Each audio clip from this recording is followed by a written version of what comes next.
Hello everyone. Question is, for redundancy you want to add a secondary radius server. What must you do to accomplish this? Option A, add to the application settings of the pvwa wave.config file. Option B, in the pvwa vault.ini file, list each radius server host address in the addresses attribute separately by commas. Option C, open the dbparm.ini on the vault server, add the second radius server configuration settings after the first one, separated by a comma.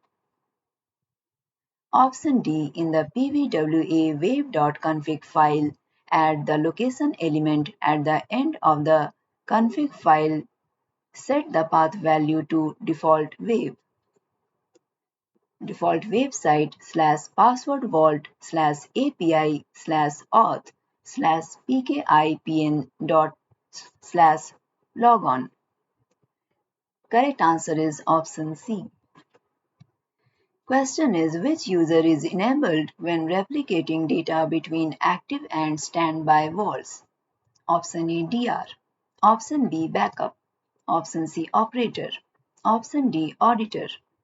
Correct answer is option A.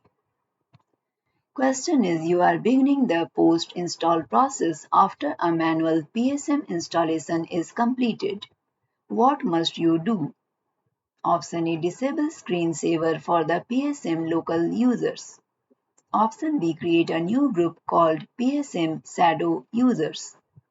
Option C, reset the PSM admin connect user password. Option D, enable load balancing on the PSM server. Correct answer is option A. Question is, a customer has 5 PVWA servers. They are located at the primary data center and the remaining 2 are at a satellite data center. What is important to consider about the load balancer? Choose 2 options. Option A, it must not alter page content or should include a mechanism to prevent pages from being altered. Option B, it must support sticky sessions. Option C, it must be able to digitally sign and issue certificates for PVWA servers. Option D, it must be able to connect to all Vault and PVWA servers through port TCP 443. Option E, it must be configured with high availability HA enabled. Correct answer is option A and option B. Question is, you want to change the name of the PVWA app user of the second PVWA server. Which steps are part of the process? Choose 2 options. Option A, update pvwa.ini with new username. Option B, update vault.ini with new username. Option C, create new user in private ARK. Option D, rename user in private ARK. Option E, create new CRAD file for user. Correct answer is option D and option E.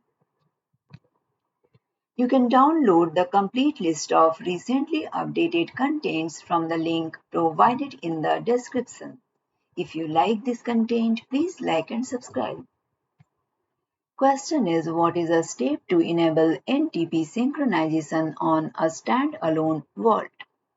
Option A, run PowerShell and add the NTP module. Option B, restart the organization's NTP servers. Option C, edit dbparm.ini and add a firewall rule for the NTP address. Option D, restart the Vault event notification engine service. Correct answer is option C.